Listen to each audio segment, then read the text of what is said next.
Bismillahirrahmanirrahim. Assalamualaikum warahmatullahi wabarakatuh.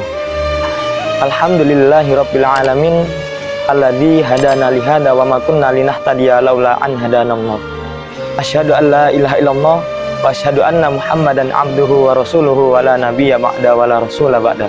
Allahumma shalli wa sallim wa barik ala nabiyyina Muhammadin wa ala alihi wa ashabihi wa man tabi'ahum bi ihsanin ila yaumiddin. Amma ba'du. Alhamdulillahirabbil alamin.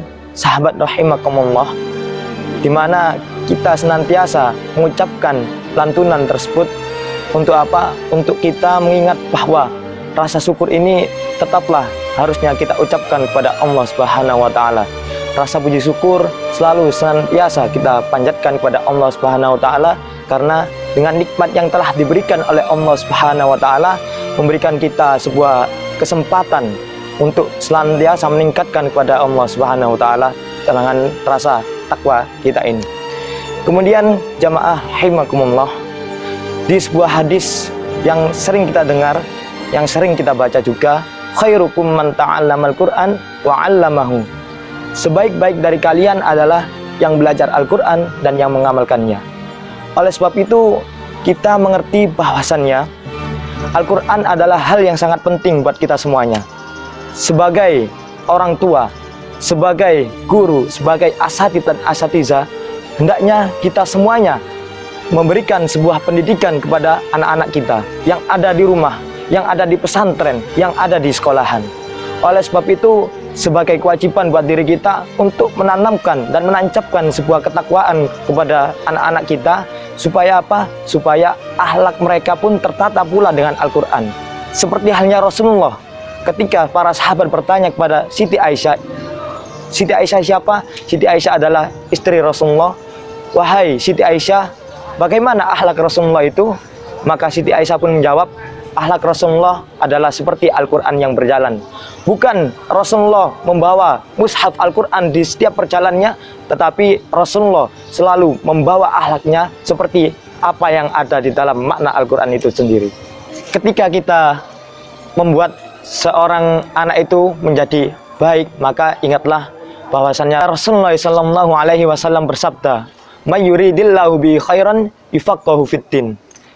Jamaah rahimakumullah, kita tahu bahwa artinya barang siapa ia ingin menjadi baik, maka Allah akan memahamkannya di dalam agama. Jamaah rahimakumullah, kita mengetahui bahwa di era globalisasi ini, di era revolusi 4.0 ini, maka tidak kita pungkiri bahwasannya akhlak anak, akhlak seorang pemuda, banyak dari kaum pemuda ini yakni selalu bertentangan dengan ajaran agama Allah. Kita mengetahui ajaran agama Islam adalah ajaran agama yang benar, ajaran yang mempunyai perilaku yang baik, yang mengantarkan kita kepada Rasulullah SAW, yang mengantarkan kita kepada jannah. Na'udzubillahi min dzalik. Ketika kita menyaksikan, ketika ada anak di sekitar kita, kita ketahui sendiri anak tersebut tidak pernah kita kenalkan dengan Al-Quran, ingatlah bahwa anak itu akan menjadi anak yang durhaka. Anak itu akan menjadi anak yang tingkah lakunya tidak menyenangkan di mana kita. Dan ingatlah, ketika anak itu tersebut kita kenalkan dengan Al-Quran, kita kenalkan dengan ayat-ayat Allah, kita ajari mereka dengan membaca Al-Quran, maka senantiasa Allah akan memudahkannya jalan menuju surga. Seperti halnya hadis, yakni man salaka thoriqan yaltamisu fihi ilman sahalallahu lahu bihi thoriqan ilal jannah.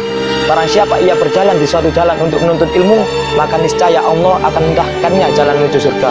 Siapa yang menuju surga? Apakah hanya anak itu? Tidak, tetapi orang tua juga akan ikut masuk surga. Tidaklah kita ingat bahwasannya banyak ulama mengatakan ketika anak kita titipkan ke pondok, ketika anak kita titipkan ke sebuah lembaga muslim, lembaga Islam, yang dimana lembaga tersebut mengajarkan anak-anak untuk menghafal Al-Quran, mengajarkan kepada anak-anak untuk bisa membaca Al-Quran. Insya Allah di akhirat nanti kita akan menemui seorang anak tersebut membawakan sebuah mahkota dari berlian, kemudian mahkota itu akan mereka kenakan, mahkota itu akan dikenakan kepada kepala kita sebagai orang tua. Timbul sebuah pertanyaan, sudahkah kita di setiap harinya di rumah kita menerangi rumah kita dengan cahaya-cahaya Al-Quran? Sudahkah kita di rumah kita, di lembaga kita, di mana saja kita berada, di mana saja kita melakukan sesuatu, sudahkah kita melantunkan ayat-ayat Al-Quran? Wallahi, sungguh, ketika kita membaca Al-Quran, maka Al-Quran akan menjadi sebuah penyembuh buat hati kita, sebuah penenang buat diri kita. Ketika kita menghadapi sebuah masalah, maka kembalilah kepada Allah. Sesungguhnya Allah senantiasa bersama kita. Karena kita apa? Karena kita sedang berada dalam lindungan Allah, karena kita senantiasa membaca Al-Quran. Sebagai umat muslim, tentu kita mengetahui umat muslim mempunyai pedoman tersendiri, yakni Al-Quran dan As-Sunnah. Seperti halnya Rasulullah bersabda, taraktu fikum amrayni lang tadillu ma tamassaktum bihillah, kitab Allah wa sunnatin nabi. Tidak ditinggalkan dua perkara ini kepada kita sebagai umat manusia, yakni untuknya umat Islam, yang dimana yang ditinggalkan adalah Al-Quran dan As-Sunnah untuk kita jadikan sebagai pedoman. Jamaah rahimakumullah, sudahkah kita menjadikan Al-Quran dan hadis tersebut sebagai imam kita? Maka jawabannya adalah tergantung dari kita sendiri. Ketika kita menjadikan Al-Quran dan As-Sunnah itu menjadi imam kita, maka segala sesuatu yang akan kita langkah, segala sesuatu yang kita akan lakukan, maka tergantung dari Al-Quran dan As-Sunnah. Kita mengetahui bahwa Al-Quran sebagai pedoman kita, maka kita akan berjalan juga sesuai dengan apa yang dikatakan oleh Al-Quran. Kita mengetahui hadis adalah penyempurna dari kitab Allah, maka kita juga mengetahui segala sesuatu apa yang akan kita lakukan, maka kita merujuk dari apa yang dikatakan oleh Rasulullah SAW. Jamaah rahimakumullah, dari sini kita paham bahwasannya mendidik dan menancapkan sebuah rasa cinta kepada Al-Quran terhadap anak tersebut adalah hal yang wajib. Janganlah kita sebagai umat muslim, kita awam dengan Al-Quran. Kita tidak bisa dengan membaca Al-Quran, kita mempunyai rasa nikmat untuk bisa melihat, rasa nikmat untuk bisa membaca, tetapi kita enggan untuk membacanya, kita enggan untuk mengamalkannya. Jamaah rahimakumullah, sudahkah kita menerangi hati ini ketika kita akan mempertanggungjawabkan di akhirat nanti bahwa apa kitab yang kamu baca? Sudahkah kita nanti bisa mempersiapkan untuk menjawabnya? Maka jawaban itu ada di dalam hati kita masing-masing. Jamaah rahimakumullah, jika kita ingin diangkat derajat kita oleh Allah, maka belajarlah Al-Quran. Jika kita ingin diangkat derajat kita oleh Allah, maka ingatlah di sini, innallaha yarfa'u aqwaman bihadzal Qur'an wa yad'u bihi akharin. Artinya, sesungguhnya Allah akan mengangkat derajat manusia itu dengan Al-Quran dan merendahkan pula dengan Al-Quran. Tidak peduli seberapa hebat orang itu, ingatkah ketika kita ingin diangkat derajat kita kepada Allah Subhanahu wa taala, bahwasannya Rasulullah SAW bersabda, innallaha yarfa'u aqwaman bihadzal Qur'an wa yad'u bihi akharin. Sesungguhnya Allah mengangkat derajat manusia itu dengan Al-Quran dan merendahkannya juga dengan Al-Quran.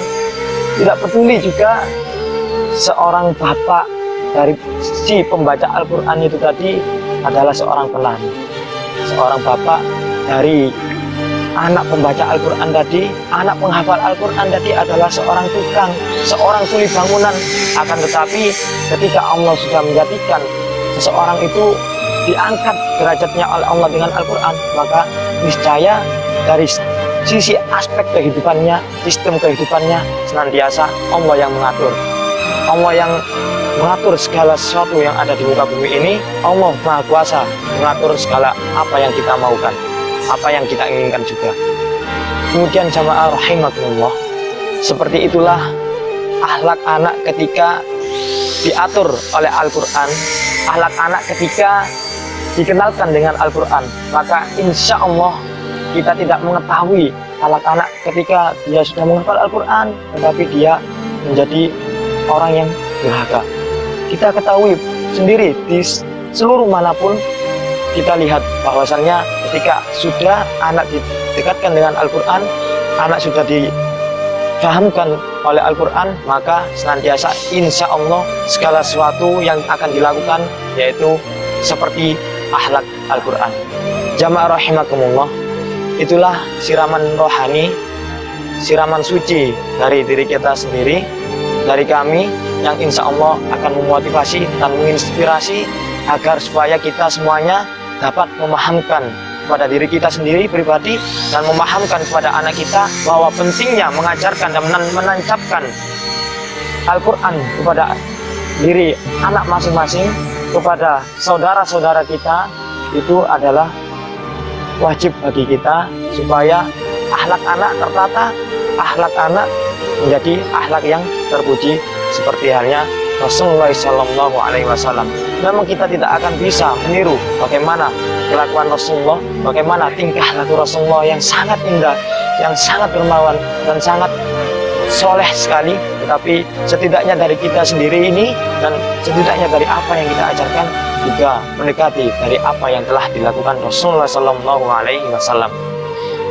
Ayuhal mustami'un al-kiram, rubama iktafaitu huna kalami wal afu minkum billahi fisabilil haq. Wassalamualaikum warahmatullahi wabarakatuh.